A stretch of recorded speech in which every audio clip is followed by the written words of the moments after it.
Yes, we're back. We're live, and we're back with another preview. I've got my man here, Bargav, with us, and it's the Olympiacos preview. I want to welcome my special guest, writer, blogger, actor, you name it, is Stephen Kontourou. How are you? Hey man, thank you so much for having me. I'm good. No, that's all right. We're also going to bring a neutral fan. Well, we'll say neutral. He's a Man United fan, but there you go.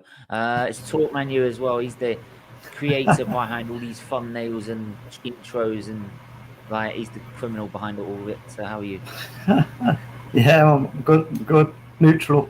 Yeah, I'm not neutral. No, you're not. So yeah, we're gonna get into this preview. So obviously, Olympiacos and Arsenal, they've got history from last year, and I'm sure Arsenal would like to get their revenge for last year. But I think Olympiacos are very well up for trying to get to their first. Was it their first quarterfinals in Europa League? It's our first quarterfinal in the Europa League, and it will be our first since the Champions League quarterfinals of 1998-99. Wow. So yeah, so definitely there's big incentive for Olympiacos as well. So and a lot of key sort of battles going to be happening during this tie. So on both legs, and it'd be interesting to see how the teams line up and how the teams will come against each other. Because, like I said, there's definite battles there, and especially with Arsenal the way they are at the minute and how poor we are at the minute. It could be anyone's game. So, yeah. So, how's things with Olympiacos in the Greek league at the minute? Well, in the Greek Super League, it's going as smoothly as it can be. We're 16 points clear at the top of the table. We have one game left of the regular season before the league splits in half, and we have the playoff places to decide who goes where in Europe. And yeah, the title is almost wrapped up now. I wouldn't ever say that we've won the league already because it's not mathematically confirmed. But yeah, we've had a good season domestically.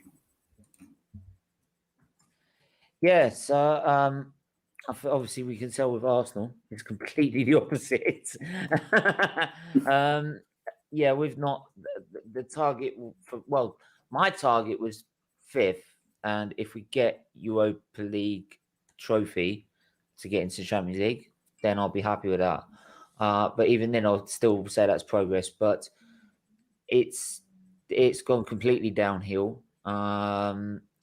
And for some people, that the manager's no good, and there needs to be a change. I think 16th at one point in the table was not good enough at any sort of level, and the team that we've got is where we are on the table, 10th, and struggling to get through into the Europa League and all that. It's definitely difficult. Not good enough for a club of the size of Arsenal, which is the third biggest club in the UK. So yeah, for us, it's definitely.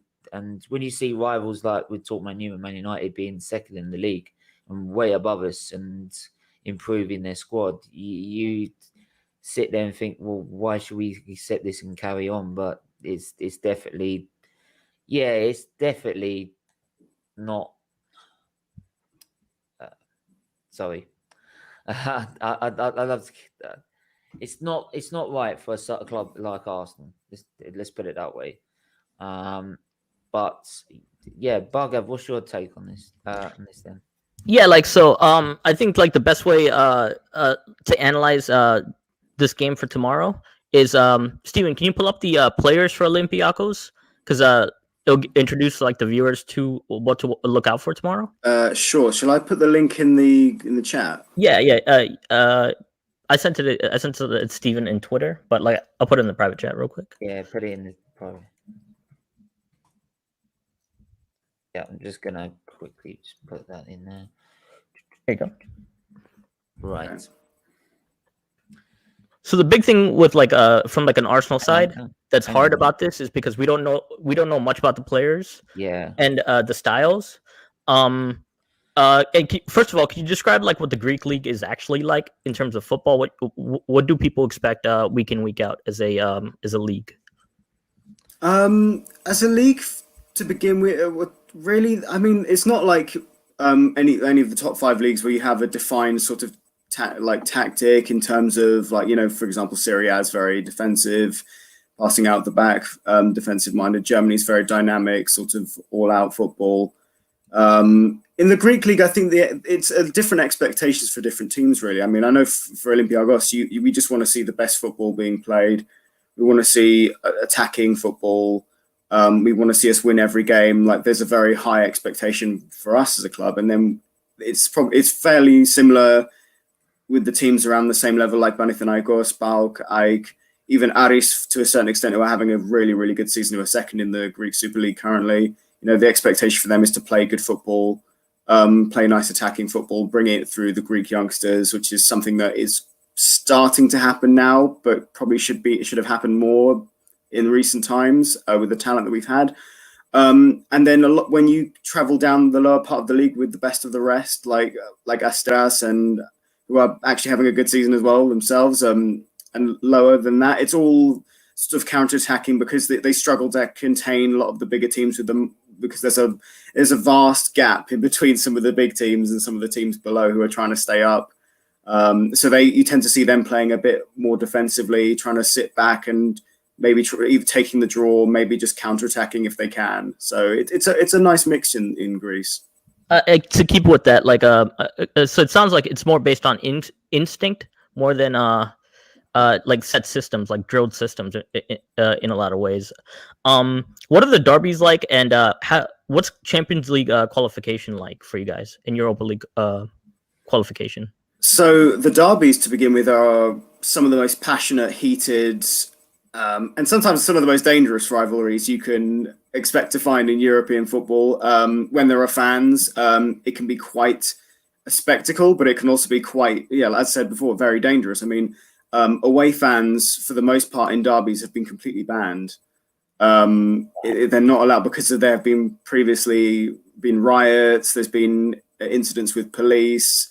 It can be quite a toxic atmosphere as well. But in terms of the rivalry on a football perspective, it's always a good rival. It's always a good game for the most part. It may not be like the best quality with regards to what you see on the pitch, but it's always exciting. You always have the big name players stepping up to try and win the game. I mean, most recently we sustained our first loss against Panathinaikos away to them, and they fought hard. They're not a better team than us on paper, but they fought hard. They countered us tactically, and they deserved the win ultimately. And yeah, you don't have to be the best team to win the derbies. It's just on the day sort of thing, and it's a very, very heated affair. Would you say and how many Champions League spots do you get I mean, this is the big problem in Greece right now, because the Greek coefficient is currently 20th, actually, although it could rise higher if we go further in the Europa League, which is ultimately what we want. As of next season, whoever wins the Greek Super League title get a place in the Champions League first qualifiers. So way, way, way back in the qualifiers, unfortunately, which is not where we want to be. And we don't even get a Europa League place this season. I believe we get 3 Europa Conference League places. So it's bad. I mean, when you look back at where the Greek Super League was in the early 2000s, the Greek Super League was 6th in Europe, which is where Portugal are now, and that says it all, how far we've fallen. And you could do a whole series on how the Greek football is being mismanaged by the Greek Football Federation. And Olympiacos this season, I guess, like the big question that the two big questions everybody has is, what happened during the Champions League run? What changed? What's the change till now? That's like analysis of like your team in that sense. Well, thankfully, due to circumstances, when with certain teams not winning certain games in the previous edition of the Champions League, we got the playoff place automatically, which was nice for us because it was a couple of less games. We played Cypriot side Omonia. We comfortably got past them. And then there was an expectation that with this group that we had, with that being Man City, Porto and Olympique Marseille, that we would fight for second, but ultimately try finish third. It's what we did, but it just wasn't the way in which we wanted to do it, because aside from the first game, where we scored a late winner to get the 3 points, and it was a great start for us, we lost the next 5 games. And we just got complete. There were times where we were unlucky with COVID. We had a couple of injuries as well, which really hampered us. And then the team wasn't quite settled, so there was a combination of events as to why we didn't do as well as we hoped. We did get Europa League, which I'm happy about, but we scraped through. We needed City to thump Marseille in the last game for us to go through on head-to-head. So, yeah, it wasn't an impressive Champions League campaign for us by any means, but we showed ourselves a lot more against PSV in the round of 32. And I guess the big thing is you guys have made some transfers since then. Your wingbacks are supposedly your big transfers of January. Yeah, so I hear that's a really big talking point. So it's you want to explain on that? So at the halfway point, we had many Wolves fans will know him, Ruben Vinagre on loan. Huge expectations when he came in. Didn't perform. Was fairly his attitude was all over the place. He didn't seem like he wanted to be there. We cancelled his loan, thankfully, and he didn't really care. So just shows his attitude throughout. And if Watford fans will remember, we have Jose Holebas back at the club, who was our first choice. But bless him, he's 36. He can't do what our current fullbacks do. And we had Rafinha, legendary Bayern Munich right back, got him from Flamengo. Decent for us, but not really the player we were looking for. So we cancelled his contract in December, and we brought in Moldovan international Oleg Reabchuk at left back, who's a fantastic player. Fantastic young player. He's got a lot riding on him. He chose to join us over Porto because Porto were going to use him as a backup. He wasn't happy with that. He wanted to be a first choice, and we offered him that opportunity, and he's come to us. And at right back, our main right back now is Kenny Lala, who we signed for 450,000 euros from, I believe, I can't remember which French side it was, but we signed him from a Ligue 1 side. And it was at perfect timing because it was at the fall of their TV rights in Ligue 1, which scuppered them completely because all of their players became worth next to nothing. And so we got a £10 million rate, by transfer mark, £10 million rated right back for basically nothing. And statistically, he was the second best right back in Ligue 1 that season. I feel like Arsenal can learn a thing or two from your transfer dealings. Yeah, and it won't be the last time we'll delve into the French market, I'll tell you. Stephen, you want to read out some of the comments before we go to the players?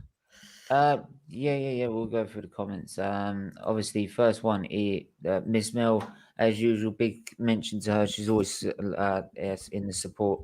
And yes, leave a like, subscribe. Make sure you smash a like and subscribe to the channel as we keep bringing you this content. Dugout Daily. Hi everyone, it's Charlie.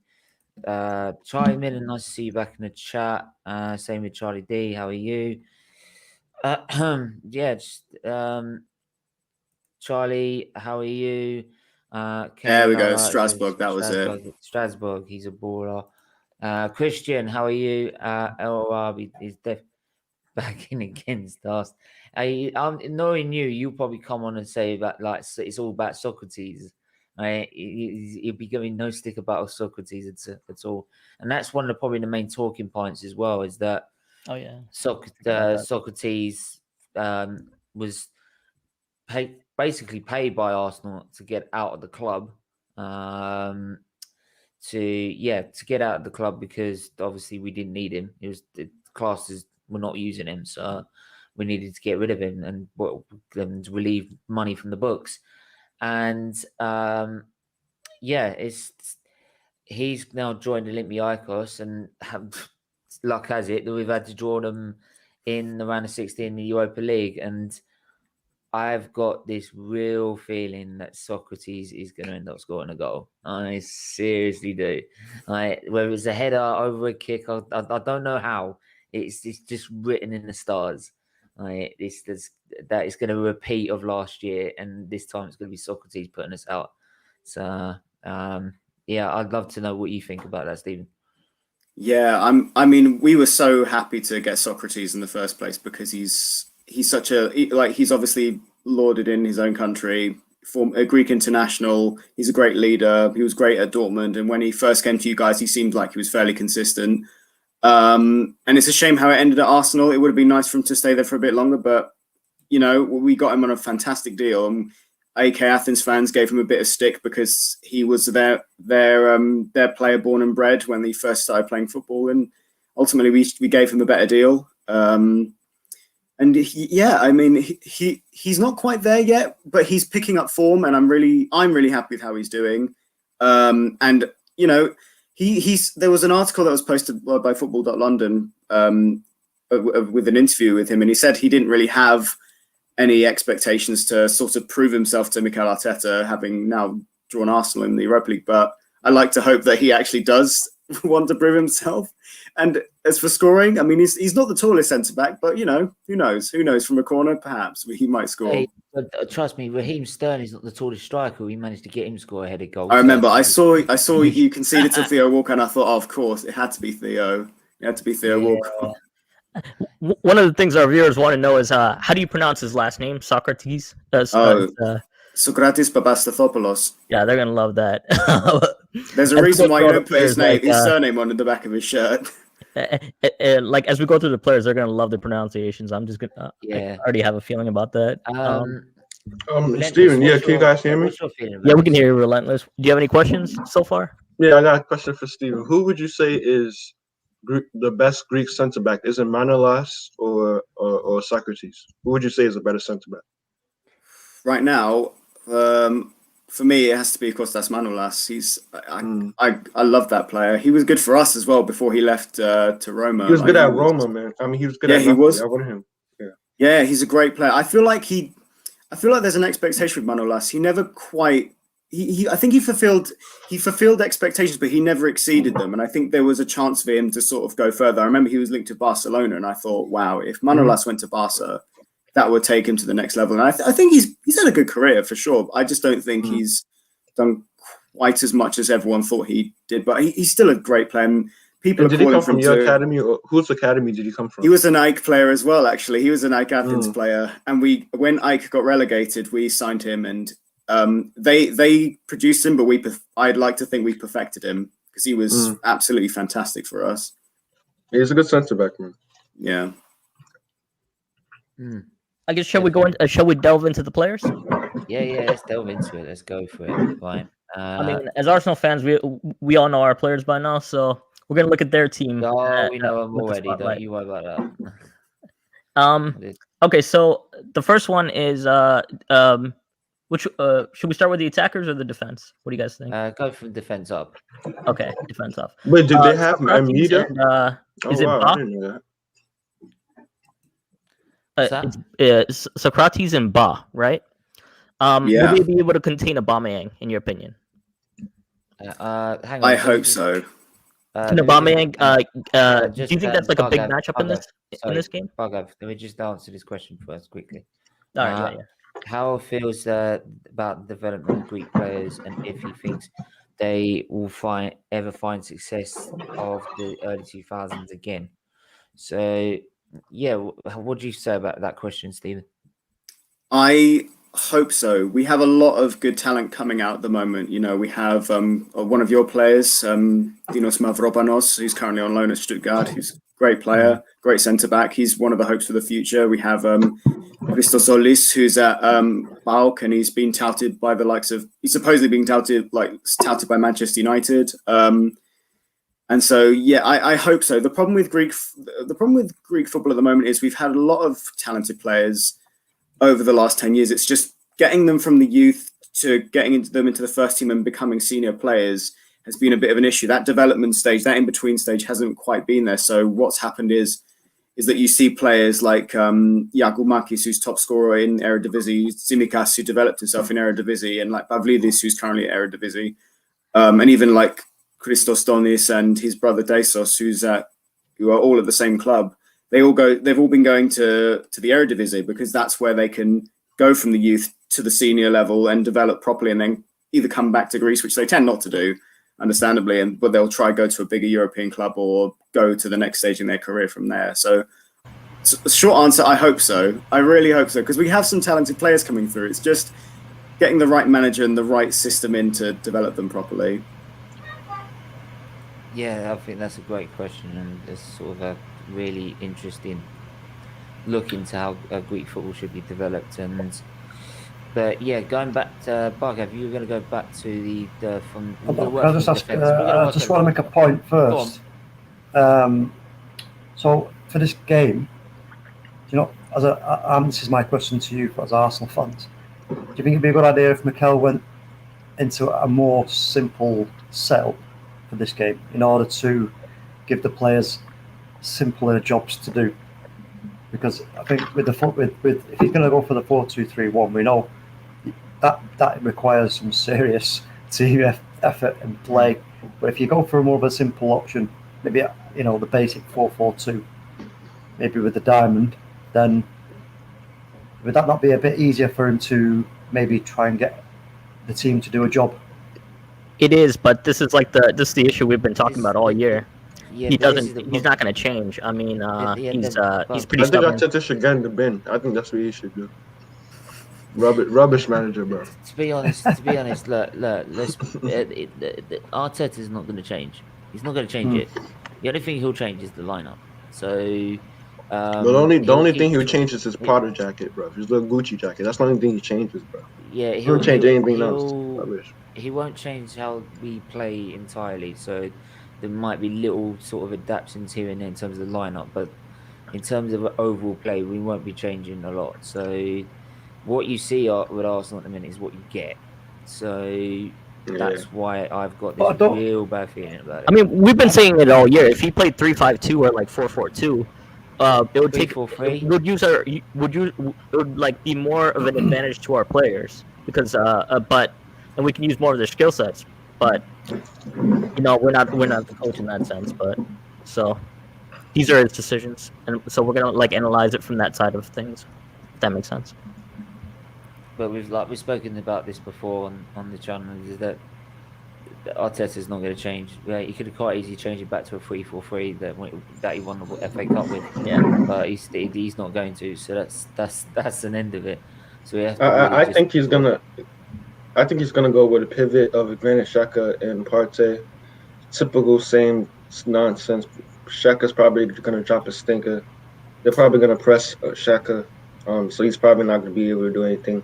And then Partey is going to probably end up looking bad against the Olympiacos because he has to progress the ball, pass it. He's going to have to do so many things, Partey. Like, if Partey has a good game, I think we win. But if Partey has a bad game, I'm not saying that it's all his fault, but because in the midfield, he has to do everything unless he's playing next to Denis Ceballos, who's better on the ball. That's why I don't really like Granit Xhaka in these type of games. Like high-intensity games, I don't think he's good enough. So for me, if you want a good chance at winning this game, I think we should finally give Gabriel Martinelli a chance. I think it's going to give energy. The way he plays, it's like he's going to crash into a wall or something. Like he's always running, but that's kind of what I like about him. I don't think I'll play him for the full 90 minutes, but listen, this kid needs game time, man. How old is he? 19. He has to play the game in about 2 months, and he's been fit for the last 2 months. He's just been on the bench. If we play Ceballos or even El Neni in that pivot next to Partey, because El Neni, I feel like El Neni's better on the ball, and I think Olympiacos are going to press us and start with a high energy, and they're just going to set the tone from the minute because that's what they did at the Emirates, and we had no answer. So for me, if Arteta makes the same mistake again a year later, that tells you everything you need to know about this manager. Yeah, but the problem is with that relentless. You're saying with play El Neni, for example, right? El Neni is slower than Xhaka, and if you're playing the height, he gets the ball out quicker. And Neni is a better footballer. He's better than Xhaka. I don't think safe every time. I know, but sometimes you need to play safe. You see with Granit Xhaka. Yeah, there's sometimes you need to play safe, and there's sometimes where you don't do it all the damn time. He does it all the damn time. That's why we never go forward or attack or anything. No, but sometimes when Mohamed El Neni passes forward, he does play some good passes. He's better on the ball than Granit Xhaka. Like, just look at the Man United game at Old Trafford. But he's even slower than Xhaka, and if they're playing the high intensity, that's not what you need at all. No, but I think he's better defensively than Xhaka.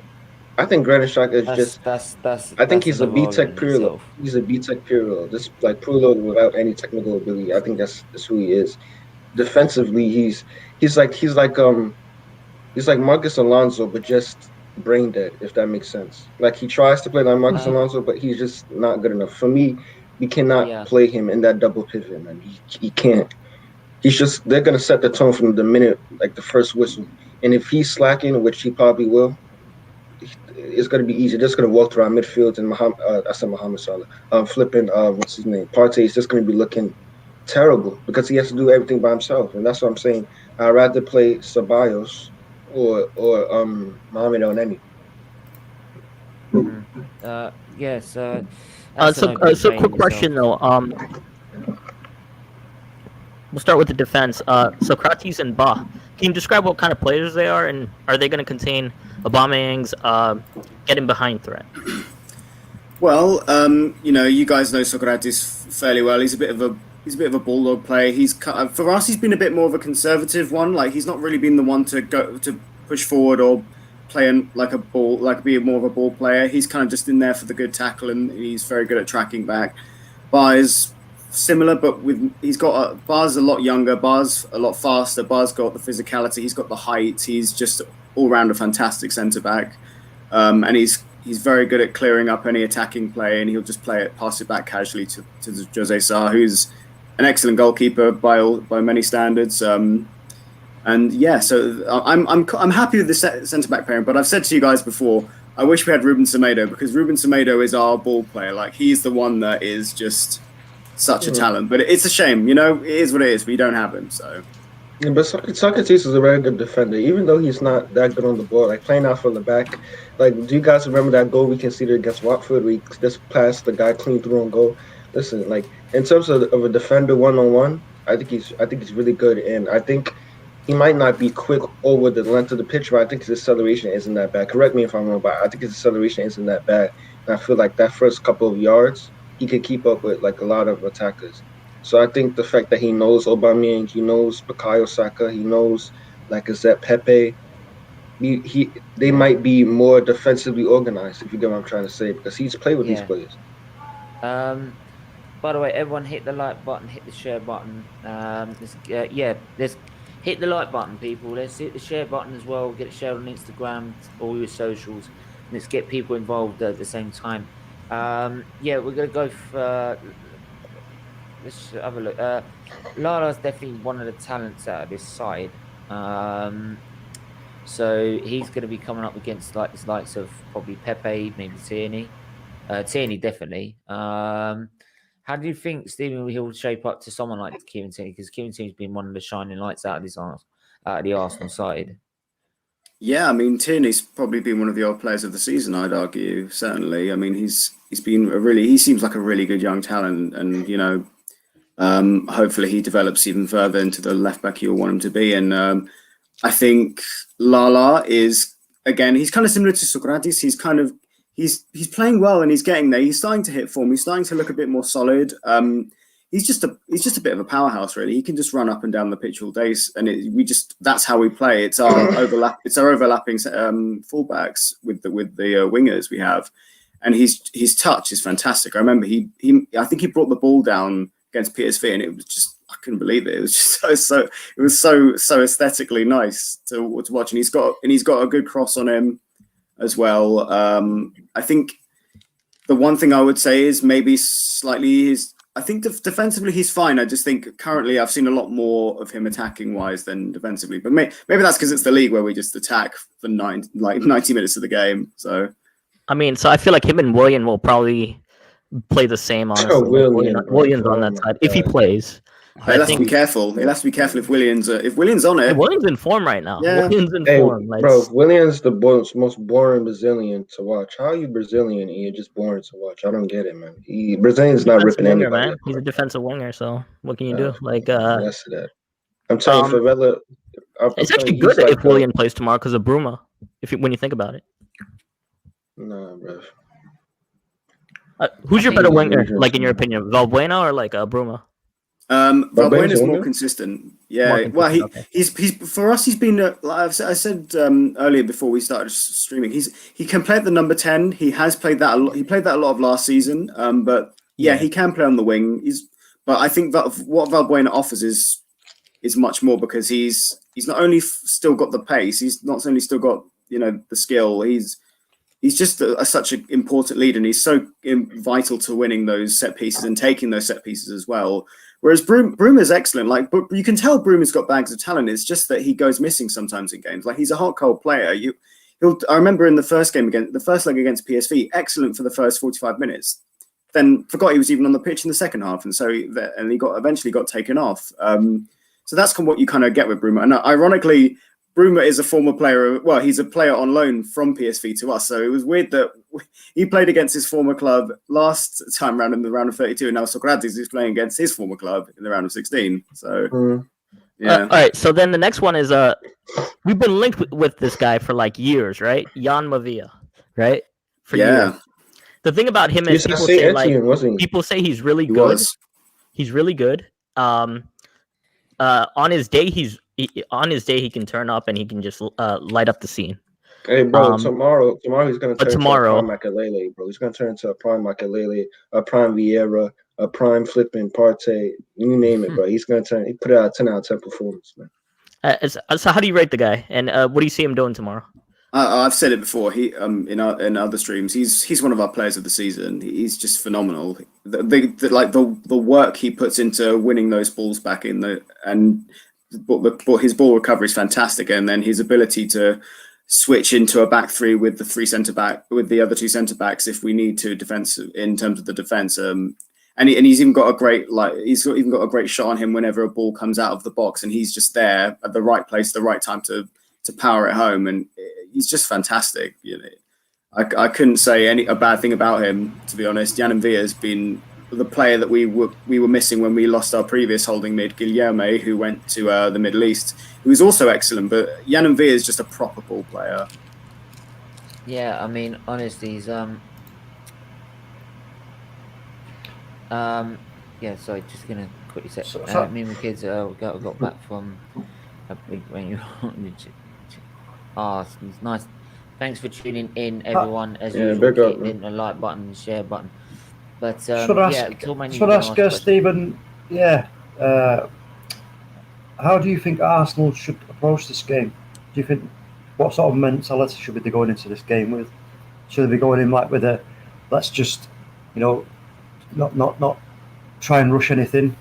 Are they going to be trying to be calm on the ball, just keep the ball moving? Do you know what I mean?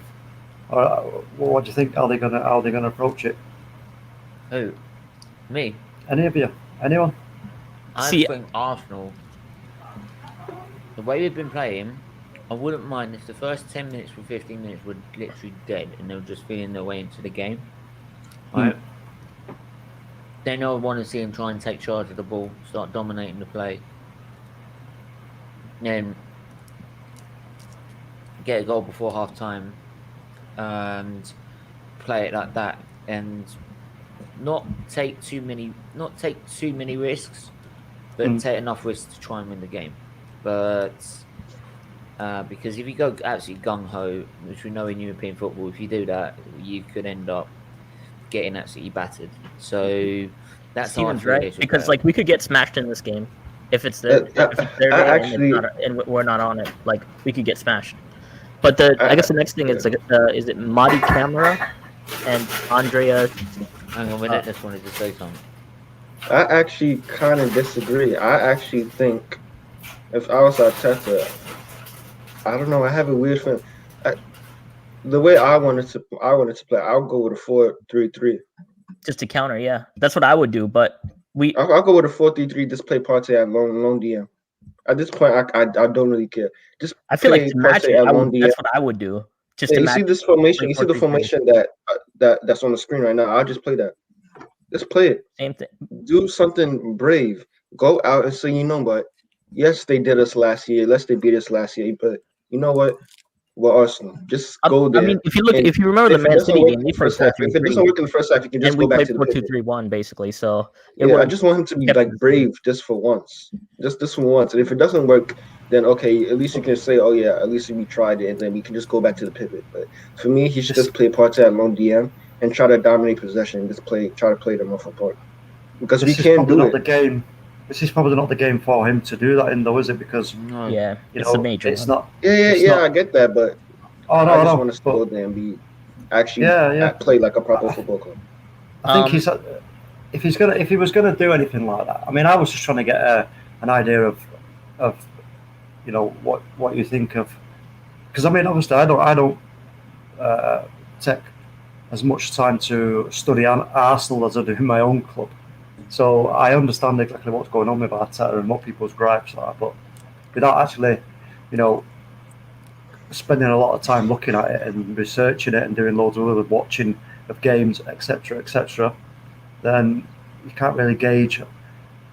I can't really gauge of what it is he's going to do.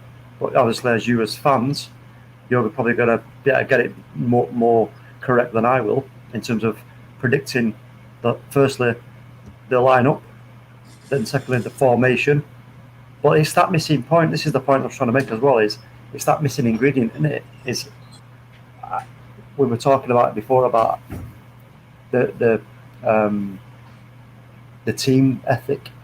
Where what is that of Arsenal's? What I mean? Is there any kind of identity there from Arsenal in that respect? No. If we had an identity, we wouldn't be 10th, bro. You know what I mean? So I don't think we have an identity. We're still trying to find it, and this manager's been in the job for about a year. So I mean, you're probably wondering like why we're so negative about this. It's because it's predictable. No, you have to be real, man. It is very predictable. Hang on. I'll give you exactly why we're negative about this. Because this is not the standard of our football club. No.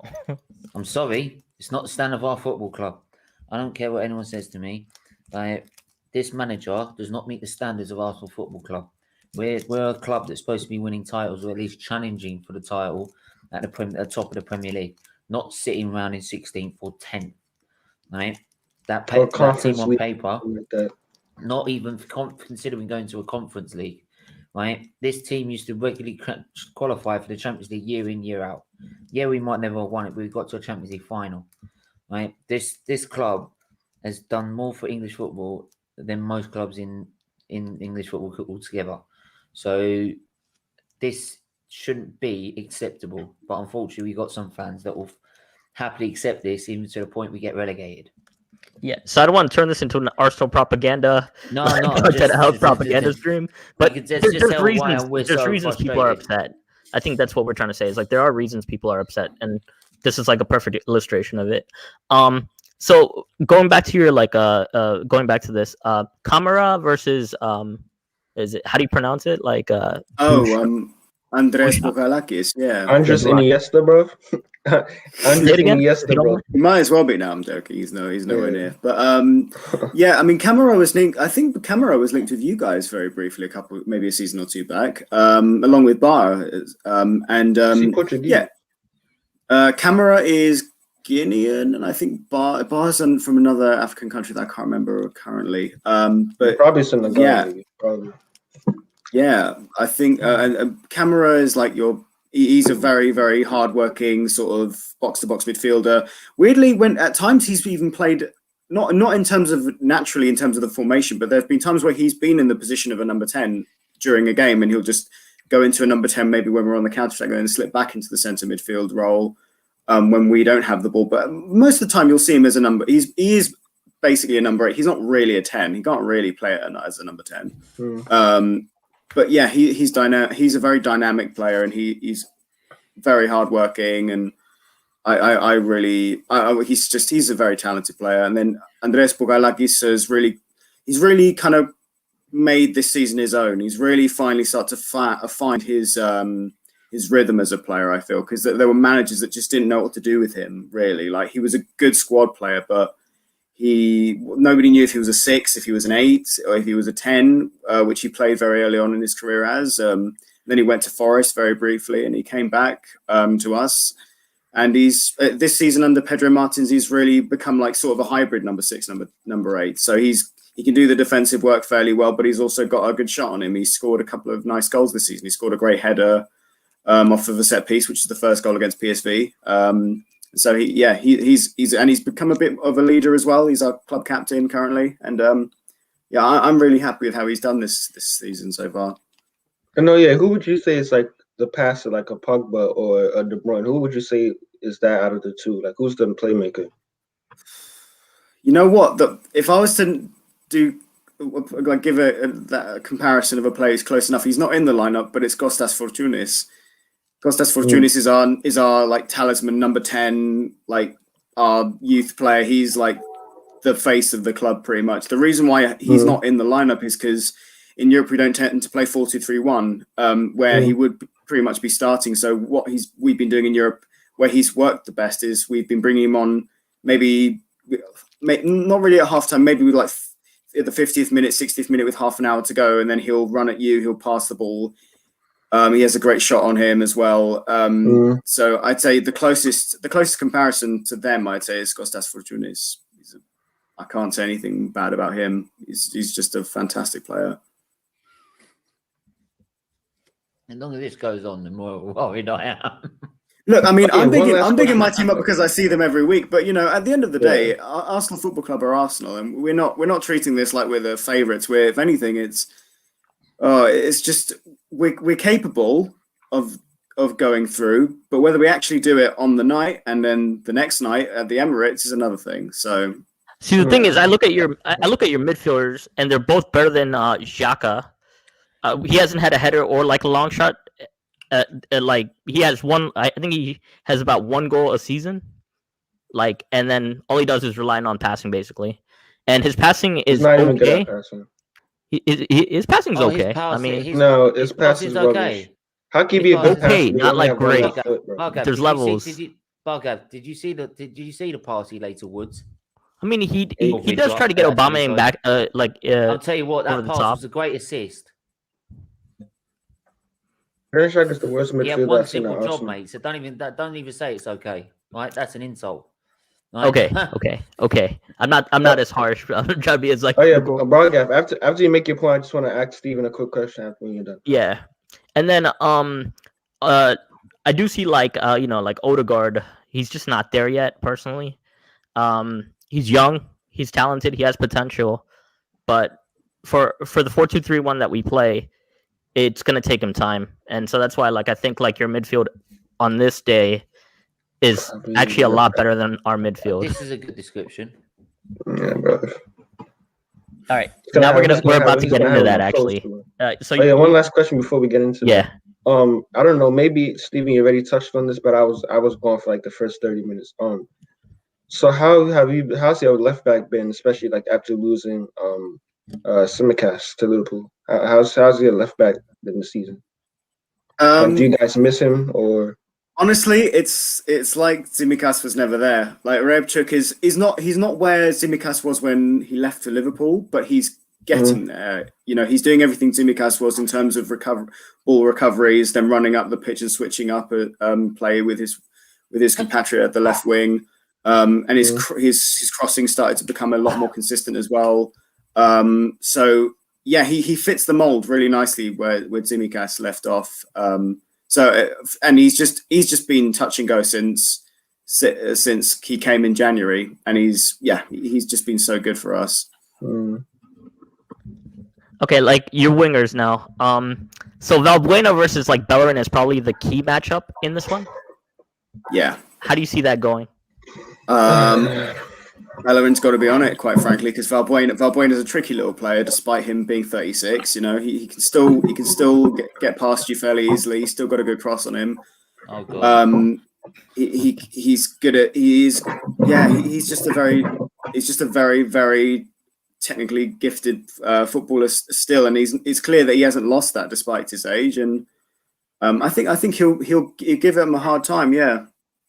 He'll give Bellerin a hard time. What country is Valbuena from? Is he South American? He's French. He's French international. Oh, he's French. Former French international. He was a big player for Marseille, Olympique Lyon, and I believe he was briefly in Turkey as well before he joined us. Yeah. Yeah, wasn't he? Didn't he play in the 2014 World Cup? Do you know what? Maybe. It's been so long since the 2014 World Cup. So long, but maybe he was in that squad. I imagine he would have been. That would have been his prime. He would have been at his peak by then. Oh wow, he did play. He did play in the. He played in like the group stages of that World Cup. So that was back in the day when the French team actually had what's his name, Karim Benzema. Oh man. Oh. And so all the political stuff happens. Oh yeah, that's right. So there was all that stuff as well. This is the guy that was accusing Benzema, wasn't he? Oh, And Yeah, Ribery it was and all that. accusing. It was that was a messy situation. I remember that well. Yeah. Right. Steve, just been watching your videos. Very humbling, mate. Very strong. Thank you. It means Yeah, a lot. It means a lot. And hit the subscribe button if you want to catch more. Can I get the link? yeah, at the end, right? Yeah. We got 2 more players and then give it to him. Yeah. If we got the time, mate, we can send. Put the Oh link in shoot, the I chat. forgot about Ella Robbie. Oh my god, Ella Robbie. Oh this Yeah, guy. we're gonna get to that too. So then Prime Bruma Ron- is a pretty fast Prime winger, Ronaldinho. right? His pace is really good. So I think that side's gonna be pretty important because Tierney would be on that side. I'm not Tierney really can worried about handle that it. side. I think that's a push. I'll give that a push on it. Like, I would say with Tierney, right, and people know that I rate him a lot. That Tierney for me is that he should be. I'll be surprised if he doesn't handle that. To be honest, he's very competent, very good under pressure. Knows the job he's doing, right, and that's probably why he's been one of the standouts in the Arsenal team. So, yeah, for me, I don't really sort of have a problem with him dealing with it by himself. It's more if he gets support from his winger, because we usually ask Pepe or someone on the wing to come back in support. So it's William does do that though. William does do that. So yeah, well, I'm saying that it's just whether he whoever plays there will give him the right support. That's probably the biggest problem out of that. And then the other last player, El Arabi. What kind of striker is he? And then he's probably going to be against like Luis and Gabriel. God. Yeah, I mean, just to touch that? on Bruma quickly, I do agree with you, Steve. I think it's going to be the matchup which is probably going to be the most interesting because Tierney will, depending on which Bruma turns up, whether it's good Bruma or inconsistent Bruma, I think Tierney will probably be able to handle him fairly okay, especially if he's, like you said, his winger supports him. But El Arabi, I mean, you guys remember him fairly well from last season, don't you? The goal he scored, to put us through. Yeah. Prime R9, bro. Prime R9. He's just a lethal finisher, El Arabi. You know. Yeah, he's just got a very great sense of his position, and he's been getting better at like starting up plays as well, which is nice because sometimes you get forwards who just sit in the box and wait for a cross to come in, and he's not that player. He's not a poacher. He very much is he's not Aubameyang, basically. He's not Aubameyang. But then also, I mean, if you're talking about strikers, a player to watch out for is our backup, Ahmed Hassan, the Egyptian international, who I love because he's like a meme player for me. Like he's the best worst player on the squad because anything he does is just can be so disappointing. But then he'll come up with a surprise goal and he'll just score tap-ins. Honestly, like he's just so good, but so bad at the same time. So you have to watch out for Hassan. He's the reason we're here because we would have been knocked out by PSV if he didn't score that late goal. Bro, don't worry. We'll turn him into a prime Henri tomorrow. Don't worry about that, bro. Steven, you actually have a pretty strong team. You can tell why this is a team. Yeah, man, they're decent. It's not just it's not a team that you're just gonna run over like some people are saying. It's gonna be pretty tough. How much different is this team than last year? By the way, that's the big question I have left. And then Steven, Featley, bring a Christian in.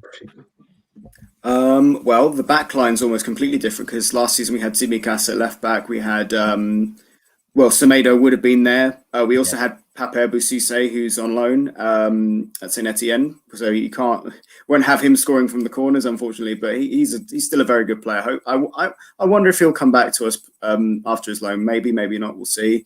We had Omar El Abdellaoui, who's a former Man City academy graduate at right back, who's gone to Galatasaray. We had Guilherme, obviously, who's now gone to Al Sadd in the UAE. We had Prudence first half of the season, and he left for Wolves. And in replace, we have Yorgos Mazouras, who's still at the club. He'll be on the bench. He's a good impact player. But other than that, it's similar. We're starting to play the style of football that you would have seen last season in Europe, especially now that we've got the right components. So different players, very similar style of play, I'd say. All right. Predictions? Oh, Just for oh, tomorrow. God. I said a 1-1 draw, so I'm sticking 1-1 with draw. I Just because think it's like the first leg, I think it's going to be a draw also. Probably 1-1. if we are to go through to the next round, I think we have to win at home. I would like to see us win. And I'm going to say 2-1 very, very tentatively, but I could also realistically, I could see it being a draw as well. You say at home. They're both at neutral venues, which I don't get. But the away goals. Well, Yeah. And even without fans, we've still performed better in Europe at home. So, yeah. But So then, that's to be fair, the only we reason. But I mean, last year we beat you 1-0. Look what happened. Yeah, you beat us. You beat us twice. We were actually winless against you in 2 at home. So we'll see what happens. I mean, if yesterday showed anything, having away goals, being away the second leg is actually better because you get extra. If it does end up being tied, you get an extra 30 minutes to score an away goal, basically, and goes. Relentless. What are you gonna go for? I'll go with a 1-1. I think that they're probably. I think we start off the game slow, but I think Bukayo Saka would just do what Bukayo Saka does, and he end up putting it on the plate for Aubameyang, 1-0 up, and then David Luiz or Gabriel would just absolutely just lose their head to give away a penalty, and then El Arabi would get his penalty, and that'll be it. And then we go into the second leg, walking on eggshells, thinking we're gonna get knocked out. So yeah, 1-1. I don't know who's home or away. Who's home or away? Are we away? Or who's home and who's home and who's home? We're home first. playing- We're home yeah, first, then playing at home you first. take us to the Emirates second leg. Yeah. 1-1. Don't ask me about the second leg. Greece. Bro. I wonder if it's going to be in Greece or like Rome. It's in Greece first. Yeah. No, first but leg's the in travel there. restrictions. It's in Greece Travel first. restrictions. But I think it's in Greece first, but for the Emirates, it's not. So there we are. Yeah. So what? I think we should have time to open the lines up, shouldn't we? Yeah. Yeah. Let's throw the link in there. Man, I got Ateta's phone number, bro. I'm gonna call him up after the stream and be like, yo, if you lose this, I will have to induct you into the Hall of Shame, bro. It's all right here. We laid it out. Like, I mean, if he so the link's in the chat, guys. So if you want to come on, by all means, bro, I told you, ever since he dyed his hair, he's lost his superpowers, man. Ever since he dyed his hair, he's turned into a promised he's better than most. He's better than most. Yeah, but he needs to take the highlights out of his hair, man. On the channel now. So how are you? Not bad, mate. Yeah. What you think to this game, mate? Personally, as a United fan, I hate Arsenal, so it'd be good to see them lose. But at the same time, I think that they have a shot, and I think they'll learn from their mistakes. Personally, I think when it comes to tournaments, they definitely learn from their mistakes a lot quicker than they do in the league. And that's simply just the truth. Everyone should just admit that now. I think Human will go through. I think he'll beat them 2-1. And it won't be easy, though. It'll definitely be a struggle. I think you guys definitely will struggle.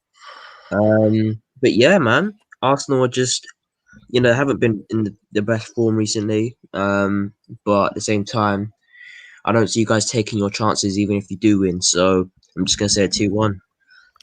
keep in mind, ads wants us in the next round if we go through.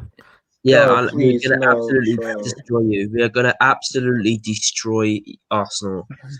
Oh, God. It's typical Arsenal. You beat them in the league and then we lose to them in Europe. Typical Arsenal.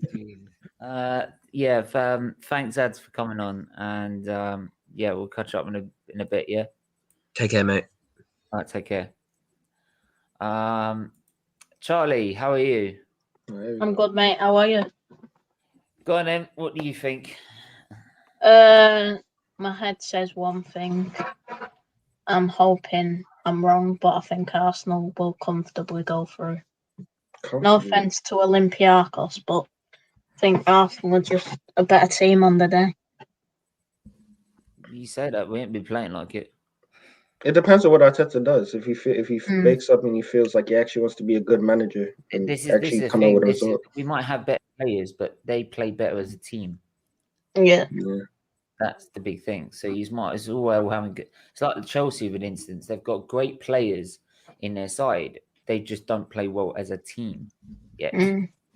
Yeah. So with Olympiacos, there's a reason why they're at the top of their league. Right? It's not just because like maybe they're one of the biggest. It's because they play well as a team. So that's why we're not really confident at all as Arsenal fans at all. But if we turn up, like if Charlie we said, if we turn up, if we actually turn up. That's the thing. If we turn up, that is actually point. it is. It's the only thing is that if Bukayo Saka and Aubameyang turn up, that's pretty much it. And Partey turn up. Those 3 players are key. Yeah, if they don't turn afraid up, of Aubameyang. I'm afraid of him, big boy Aubameyang. Hopefully he has his shooting boots on. I don't want to be seeing Aubameyang missing sitters, man. He needs to be on it tomorrow, man. I feel like Partey is gonna have to like play a lot of defense. He's gonna be so he's gonna be like so consumed by the defense side of things tomorrow. That's the problem I'm having. Yeah. But thanks, Charlie, anyway, and we'll catch Cheers you. for having me on, bit, mate. yeah? I'll speak to you later. Yeah, speak to you in a bit. See you in a bit. Bye. We got Talking Barca on. How are you? Yes, Steve. Thank you for coming on my channel yesterday as well. That's not worries. Go on. Yeah. What do you think? Yeah, I think Arsenal can beat Olympiacos. I think they have learned from their mistakes. I think they may have learned from their mistakes. Really? You really think? Kind so? of, yeah. You know. Yeah. Despite how Arsenal been playing this season. Yeah, but it's the Europa League. It's kind of different. That's why. Yeah, but that doesn't actually bode well because we've never actually won anything in Europe.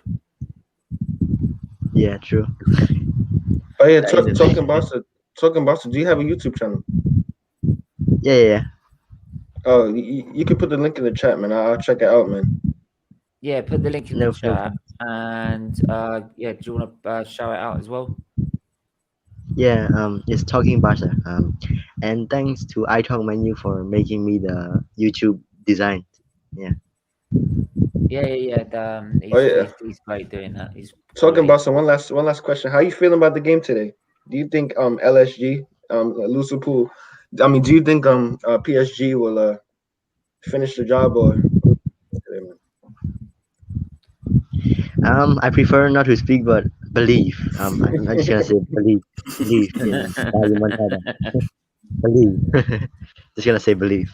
That will come. We all know Messi's gonna turn up. It just depends if the other players turn up, like Braithwaite and De Jong and all that.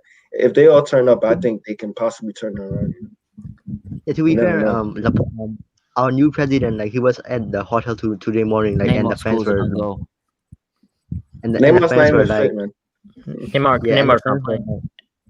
You guys, and the new president was like in the hotel, and like the fans were like asking him, like, and like he was like showing 4, like he was like saying like we can score 4 goals, like showing 4 fingers to the fans, saying that we can come back and stuff. So I'm hopeful. I'm a Madrid fan. Talking about, I also support Real Madrid as well. So when I heard that you guys got Laporta back, I wasn't too happy, if I'm being honest. Yeah. Is there anybody else? Is there anybody else, or should we end? No, that's it at the minute. So yeah. What's Real? What's his name? Oh, I forgot. I don't know his name. Relentless. My name is Relentless, man. Yeah. Laporta made Florentino Perez resign in it. Well, I didn't even want to get into it, man. Yeah. We cross that bridge when we get there. Yeah. But anyway, I think we've reached the conclusion. This. So. Will Arsenal go through? Will Olympiacos go through? It's a very tough call, and by the look of it, it's a very, very good debate because this could go anyway. But yeah, we're back with the Hot Off the Press show, which is at 6:00, and it's a Liverpool special. Right? We're going to be showing how great Liverpool are, how shit they are there in a minute. Stephen, do you want to put your socials and Twitter and Yes, but finally we will. Your blog, your blog yeah. link. I know. Just making know. But we will let everyone shout the socials. So start Relentless. Go. What do you want to shout out? My name is Sean, but I don't know. Oh yeah. Bring the names up. Yeah. There you go. Well, the King Relentless, that's my YouTube. I'll put it in the chat if you guys want to see it. I do lots of football content, Arsenal content, Premier League content, some Real Madrid content coming up. I talk about Liverpool because I got an agenda against Liverpool. I got an agenda against Salah. So hopefully today, RB Leipzig and Nagelsmann does the job on them. And yeah, Liverpool out. Come on.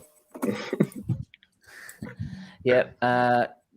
Stephen, you got any shout out socials, anything like that? So my Twitter account, my Twitter handle is @Steve Kontourou, same as my Instagram. And I am a writer for Hellas Football who specialise in writing in English about all things Greek football, whether it be the Greek Super League, the second division, the national team, Greek players playing abroad, and we have a weekly podcast as well that you can find on Spotify and Apple Music.